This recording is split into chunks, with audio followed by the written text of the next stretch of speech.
All right, so we're gonna get started. It's 7 right now. And I see people are starting to join.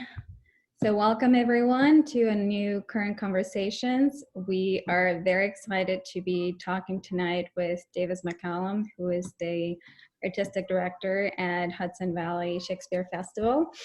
We're going to be talking about their upcoming move after 30 years at Boscobel. They're not going too far, staying in Garrison. So yeah, we're going to jump right in. I'm going to hand it off to our editor, Chip Rowe, so we can get started. If you have questions, you can send them along the way using the Q&A button that you'll find on your screen. Thank you very much, Teresa. Thank you, Davis, for being here. I know you've been very busy the last few weeks with this big news. And just wanted to start out by, you and I have talked about this quite a bit. But essentially 2022, next year you'll be back at Boscobel. 2022, you've gotten a huge gift to move the operation to the site of the back nine, right? The back nine of the Garrison with a beautiful view on the 11th fairway. And how did this come about? Well, first of all, thank you for having me. I'm really delighted to be here.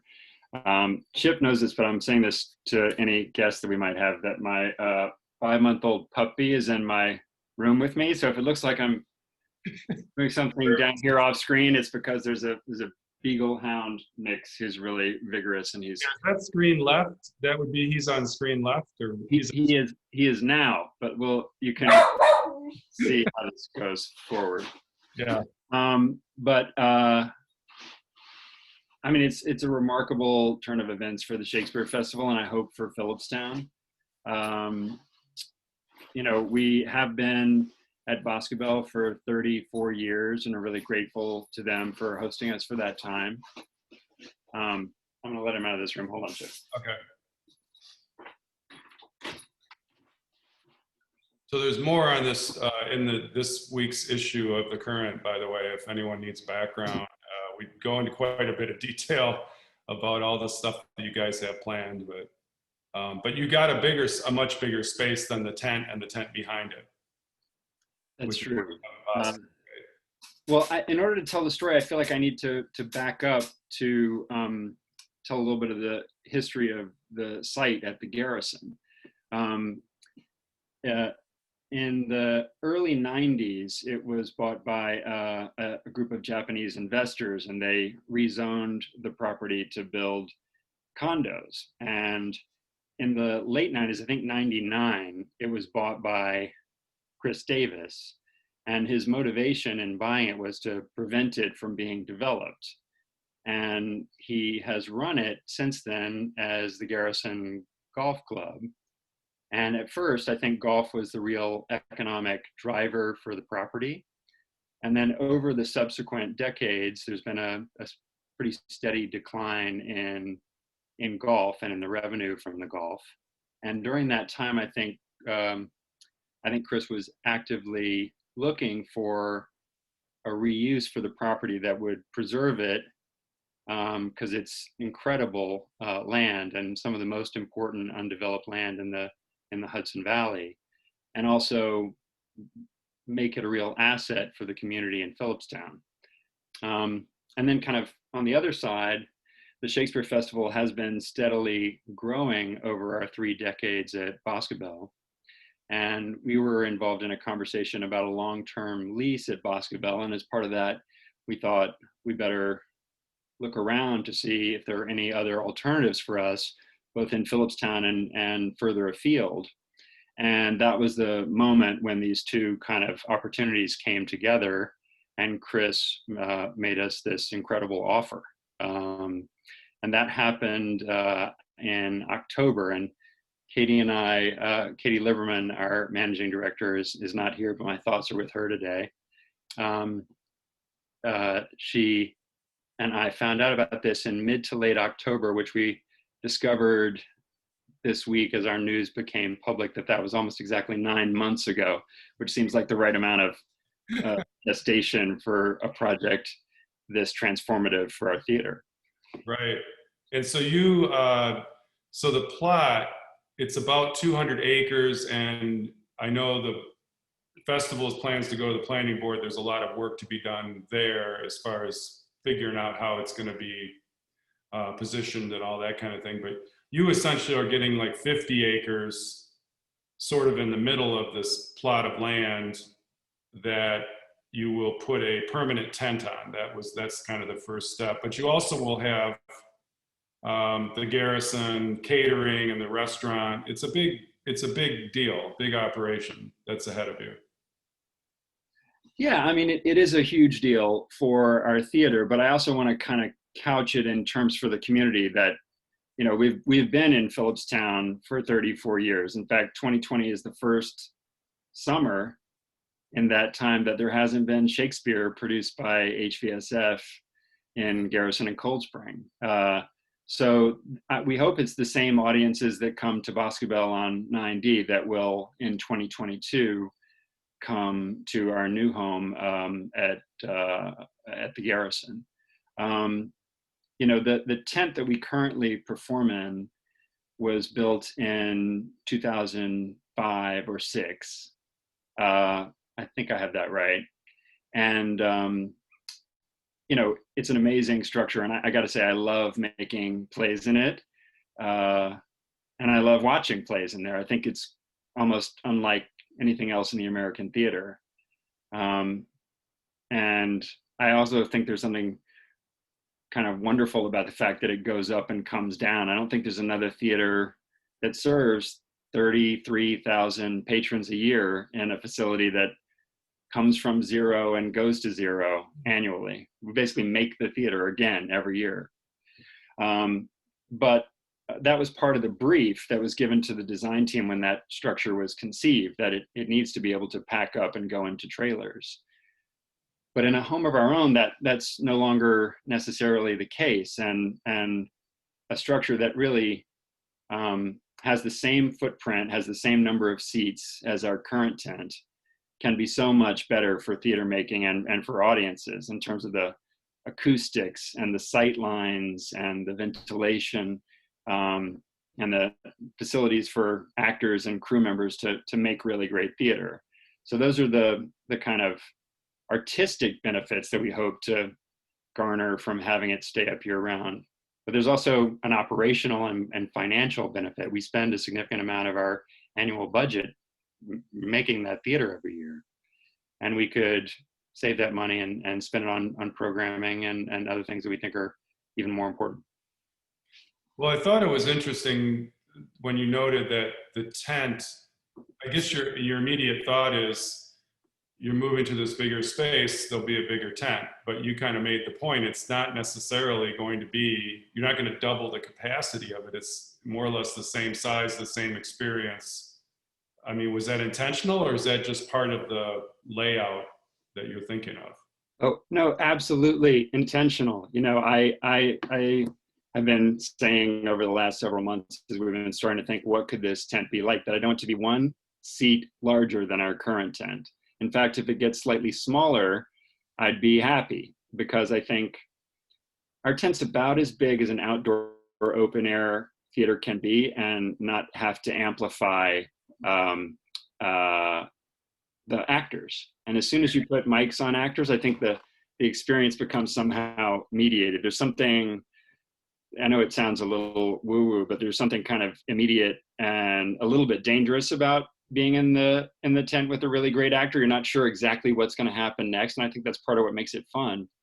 As soon as it kind of gets filtered through the technology of amplification, I think you lose a little bit of that intimacy and that liveness, which is the key ingredient of all really great theater.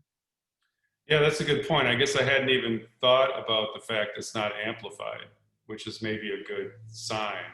But if you do start seeing people with binoculars and stuff, that probably is too big of a tent. That's the problem. I thought there's really not a bad seat. I mean, after you've gone for a while, you learn, you know, which seats are going to have the sun and, you know, right. That kind of thing. There's someone in our box office who calls the side that gets hit by the sun the rookie side. Don't know. They don't know. But so that's another thing I think we can be so much better there. We can orient the tent in a way that means that there's less sun on the audience, and we're even talking about planting some trees that could provide some natural screening for audiences on the side, the west side. But you're still gonna have the view, which we discussed in the story, down the 11th fairway. That I said you were cautious about it because you did seem like you didn't want to disparage the incredible view at Boscobel, but it's an equally incredible view looking down the river. Yes, I mean, it's a fruitless debate, which is the better view. But I guess I was determined that I just didn't want to move from Boscobel to something that our audience would perceive as a diminution of the experience that they have come to really value and enjoy. That's something about the kind of combination, the kind of somehow the chemical reaction between the picnic, the view, and the experience of the play. Mm-hmm. And those three things are part of what makes the whole HVSF experience so unique. And it wouldn't be the same if it were in a municipal park in another part of the Hudson Valley in Westchester, closer to the city. It needed to have that sense of like, that it's a really exalted experience to be at Boscobel. And I think the same is true of that ridge at the Garrison. Yeah. Somebody's asked, which is a good question. So when you design the tent, now you'll have indoor space as we discussed prior, but the tent will let you have a longer season, but not a year-round season. But that's correct. I mean, I think I got to distinguish between the more near-term plans and the long-term possibilities. And I will say that the Phillipstown Planning Board, I think, is right to say, look, we don't want this to be segmented. We want you to share with us what your longest-term vision that you can conceive of is, so that we can evaluate it all at once. So to take the first thing first, in the short term, the tent will be permanent, but it'll be very closely inspired by our current tent. And with the improvements that we mentioned earlier, there'll be fewer masts, so the sight lines will be much better, and acoustics will be better, and drainage will be better. All these things that they're not the sexiest of things, but they really make the theater going experience. I think it's going to be significantly better. And we all live in this community, so we know how magnificent September and October can be. And I think there are certainly some sweltering nights in July when we would think it would be nice to see a play on September 15th, when it was just a little bit cooler. And I also think it could be fun, and there are other theaters around the country that do outdoor performances. There's one in Spring Green, Wisconsin, that we think of as a real kind of sister theater called American Players Theater, where this is Wisconsin. These are the cheeseheads. They like to go out and see their Shakespeare in October, all bundled up. Sure. And I think that could be fun. That could be fun too. So to answer the question, I think under the tent, we wouldn't have to close at Labor Day as we do currently because of the terms of our lease at Boscobel. We could run into mid-October. Then the second thing is the longer term vision. We did a strategic plan in 2016, and part of that was trying to envision a second, smaller venue. And that would allow us to really diversify the plays that we produce. And, in part for reasons that are maybe too complicated to go into, we could change the length of runs under the tent and in a smaller venue. And I think having two plays running on the same night would be wonderful. I mean, both audiences could kind of mingle and picnic, and you could say, what play are you going to see tonight? Oh, I want to come back and see that. I'm seeing the other one tonight. And there are a number of theaters like American Players Theater that have rotating rep like we do and multiple venues. So down the road, I can imagine a second indoor theater that would be significantly smaller, somewhere between 200 and 250 seats, and is currently, conceived of in the most schematic way. I'm interested in it being a theater in the round, because you don't do scenery when you do theater in the round, and we don't do scenery under the tent. So there seems like there's kind of an aesthetic alignment there. So it wouldn't necessarily start earlier. I mean, you do have to have prep time, although you now would have year-round rehearsal space, and would you start before June, or would it be more extending it then? I mean, the plan that we've been kind of, basing our modeling on is that we'd start pretty much at the same time, open in early June, when it can be quite cold and rainy, and then extend into the particularly beautiful part of September and October. Yeah. So the tent, when you say it is permanent, I mean, it's more sturdy, like it'll withstand, whatever is going to hit it, the weather and that kind of thing.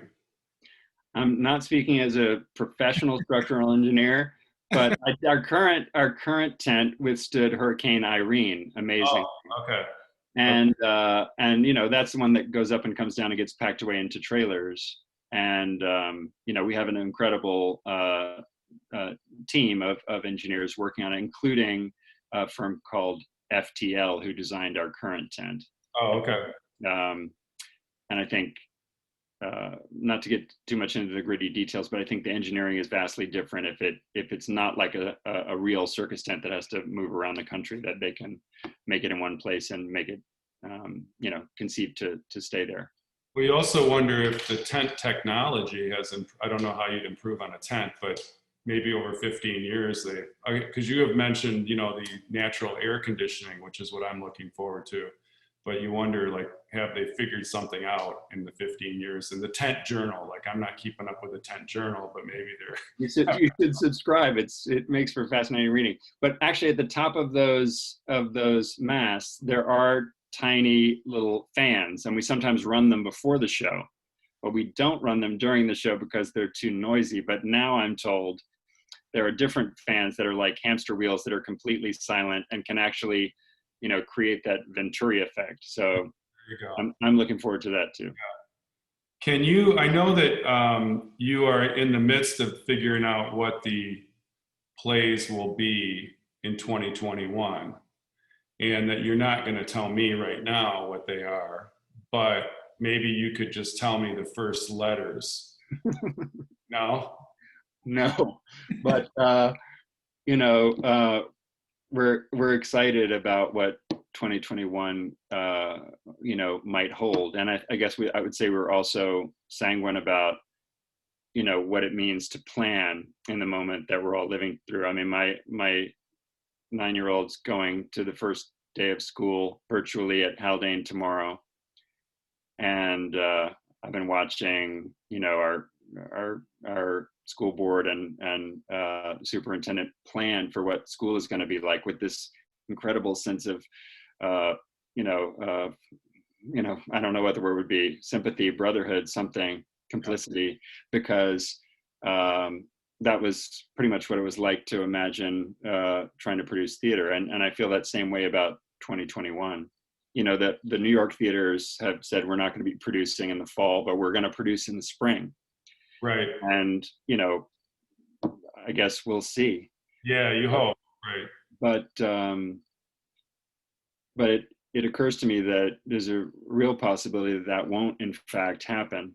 And then I think the camera will turn to summer theaters producing in 2021. Right. And of those theaters, there are a number of us who perform in the open air.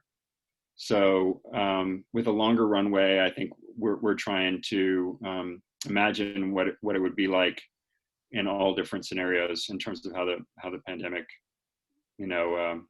continues and behaves. You know, you had spoken when we talked too about trying to select plays each year that kind of reflect the times. And as someone who's well versed in Shakespeare, I mean, is there a play or plays that, I mean, a plague, I don't know what, you know, what it would be, not being as familiar, but are there plays that where he deals with these kind of issues, isolation or plague or disease or something that, not that I'm trying to tip your Yeah, hand. I know you're a really crafty journalist. You asking me the question, then you asking me in a different way. Here's what I'll say: he never really writes explicitly about plague. He often references that word or contagion as a metaphor. And there's one reference to actual plague in Romeo and Juliet. And in fact, that's part of the reason why the message that was sent to Romeo when he's in Mantua miscarries, because the friar gives the letter to a junior friar who on the way got stuck, you know, in quarantine. But we do know that Shakespeare's theater was closed down twice for the plague. And you probably read, you know, people, there was some kind of memes going around saying, what have you done in quarantine? Shakespeare wrote King Lear. But A little guilt trip from 340 years ago, right? but what's true is that he wrote Venus and Adonis when the theaters were closed in 1592, I think it is. And that's kind of inspiring. It's like he just kept creating, and he figured out another way to express himself. And in a certain way, we've done a similar adaptation this summer by taking our reading series, which we often do at the Depot, on Zoom. And I was really proud of those 3 projects, and as well as the community bake-off, which we did in July. Yeah. Well, you do wonder what a year from now are we going to see this great outpouring of plays and books and short stories and movies and or scripts and things that have been produced during the shutdown, or will it just be a bunch of babies, one or the other? It'll be newborns or books, or maybe both. We did put out a bunch of commissions as part of announcing the news, and that was our, you know, I'm seeing a question from my friend Kristen Griffith, who's just one of New York's great actors. I mean, the pandemic has hit the arts community so hard, and so many people have had projects canceled and you know, are just completely out of work. So we thought, look, if we're announcing this great boon to the Shakespeare Festival, we should also announce some engagement with our artistic community and an attempt to seed projects that might one day, you know, be brought to full life in our new home. So I do think that we're going to see a real flowering when we get to the other side of that. And I also think that, you know, audiences, when it is safe and responsible to gather, are going to value it in a really profound way. You're going to look around and think, look at all these people here. Yeah. And, you know, what is it that connects us to each other? And I just think there's something really deep in us as animals that wants to, you know, share space and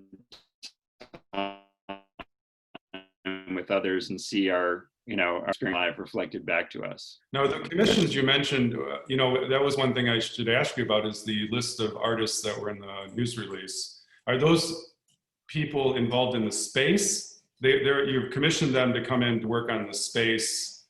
That's different from a commission of a play or something. Those are people you're bringing in initially. Yeah, it's kind of a mix. You know, we've commissioned 3 or 4 directors, 1 composer, and 1 visual artist. And we didn't commission playwrights, not for any deliberate reason, but, you know, I'm a director, and I also thought the freelance directing community was completely devastated because all of those projects just evaporated. And directors are often thought of as only interpretive artists.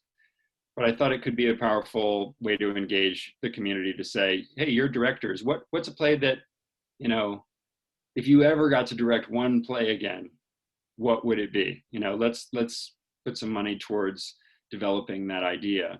And my only stipulation with those commissions was that they come and visit our new home, because as people who live in this community know, it's an inspiring place to live and work. And the Hudson Valley has been inspiring American artists since the beginning of the Republic, and let it always be so, you know. So let them come, see the site, and think, what's the play I want to do in a theater that's located in that spot? Do you think the new space will change in any way the type of productions you do? I suppose you'll always do Shakespeare, but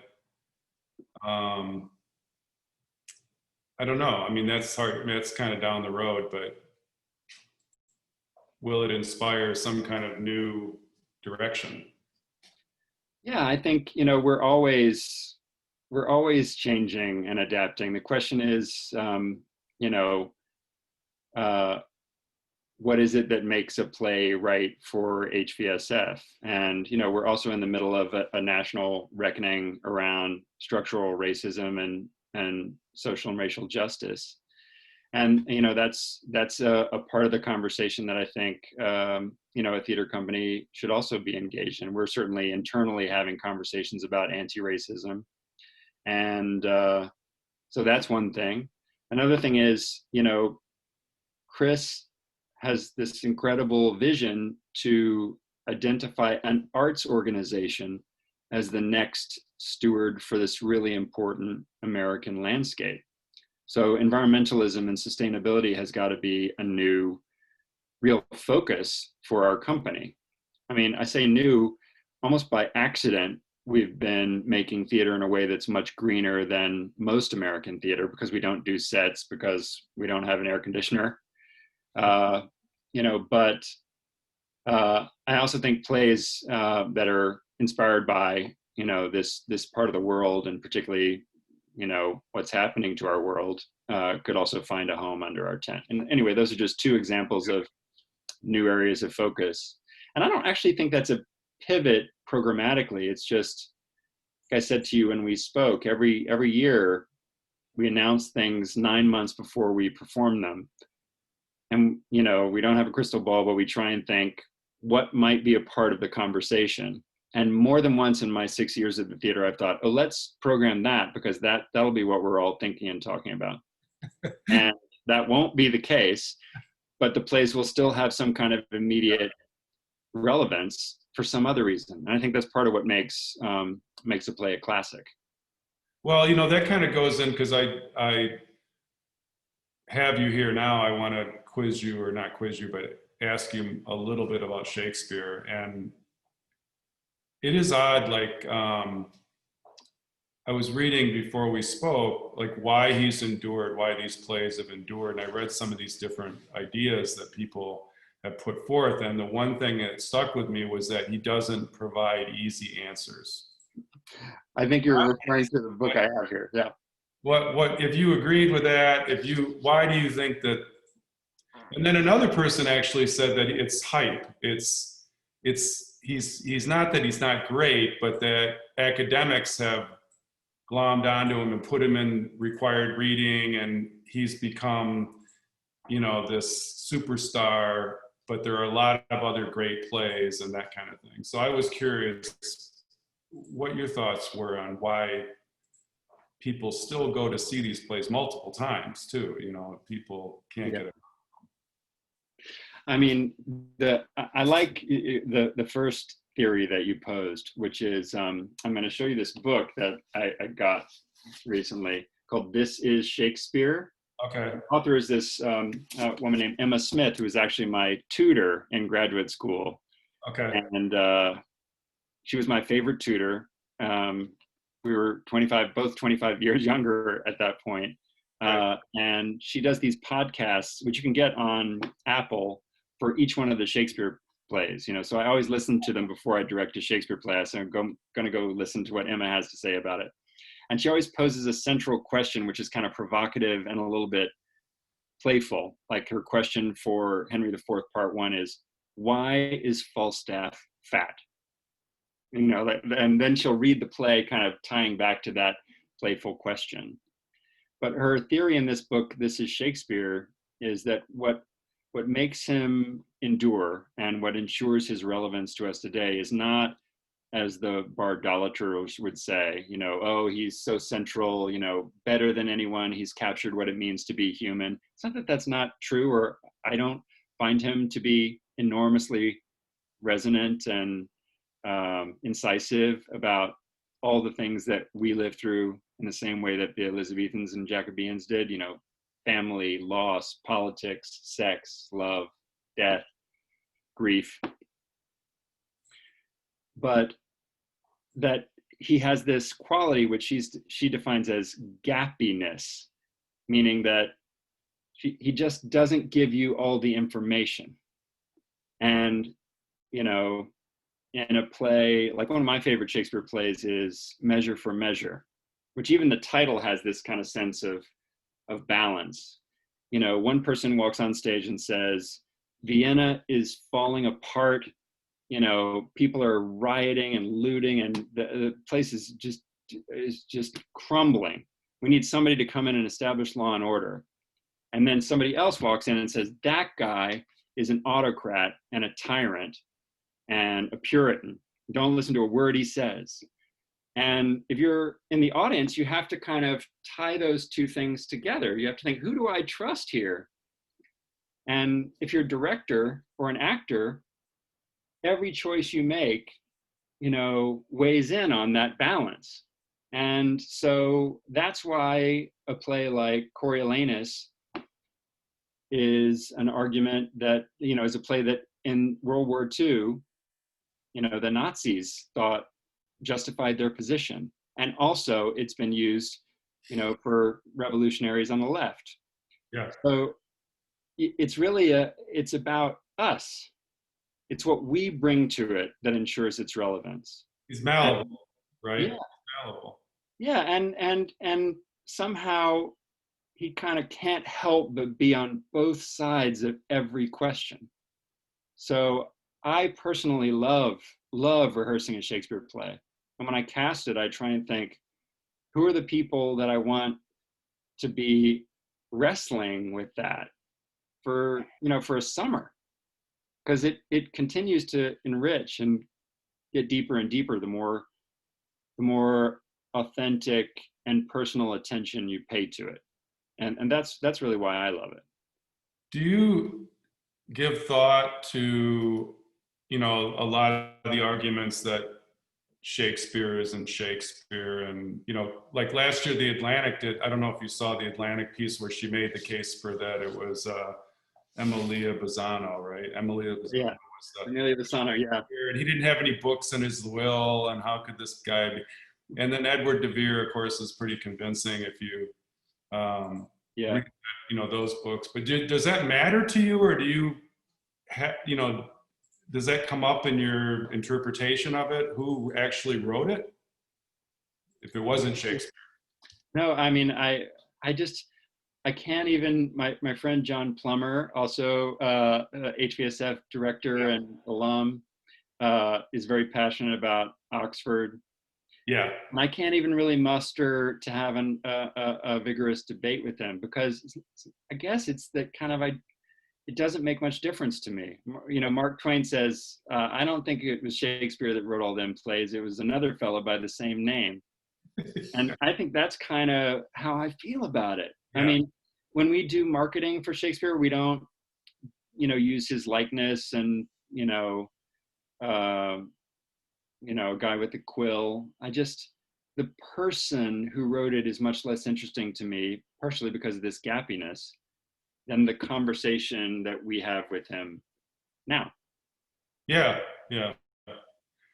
Somebody's asking, which is a good question, are there modern playwrights who have the complexity and richness of Shakespeare?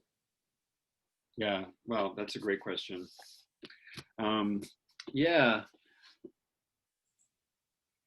that's a really wonderful question.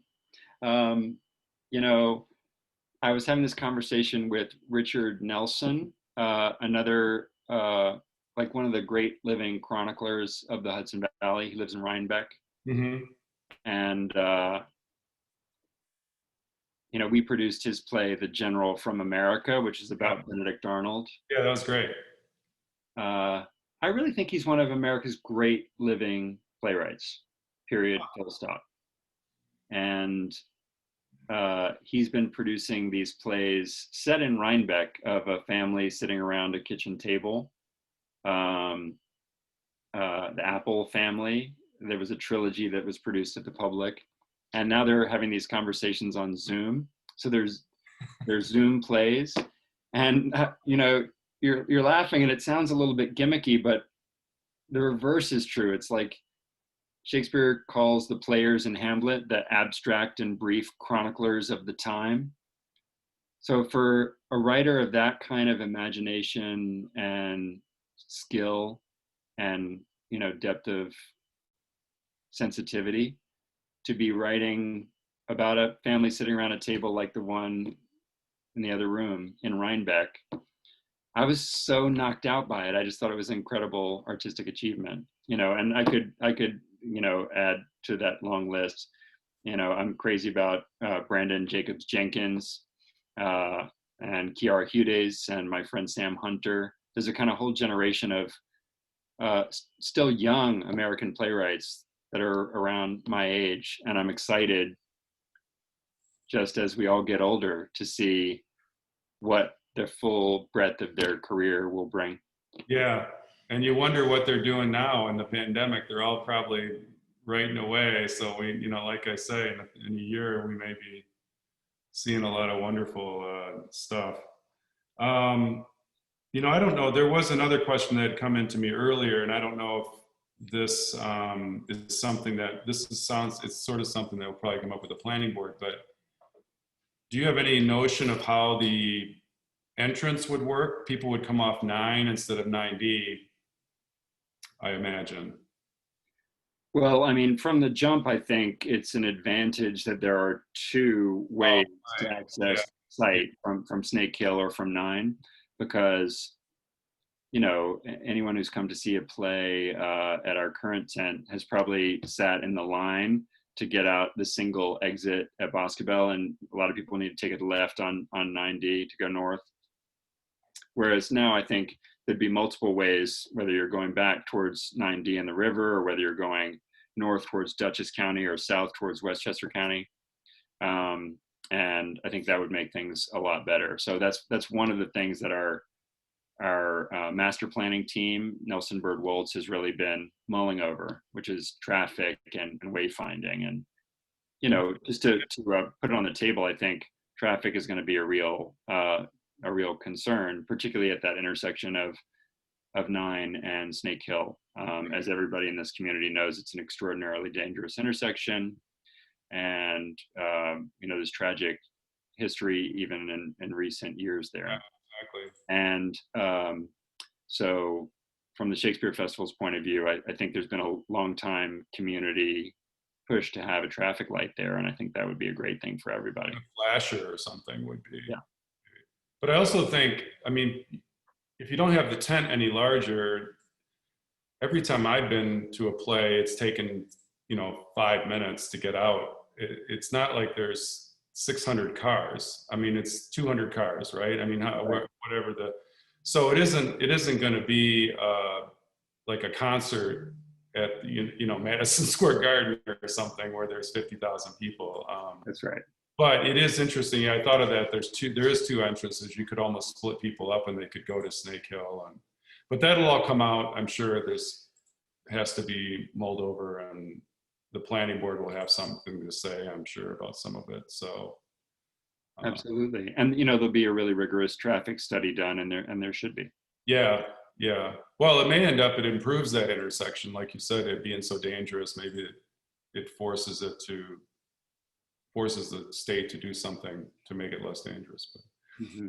All right, well, we have gone on quite a while here.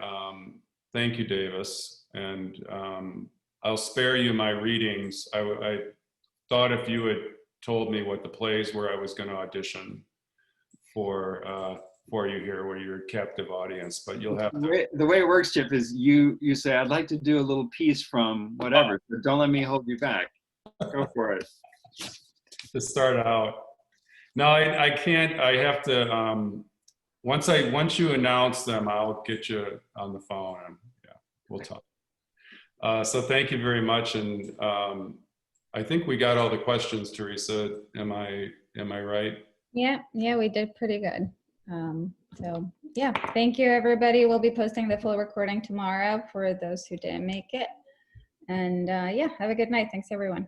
Thanks, Thank Dave. you. Thanks, everybody.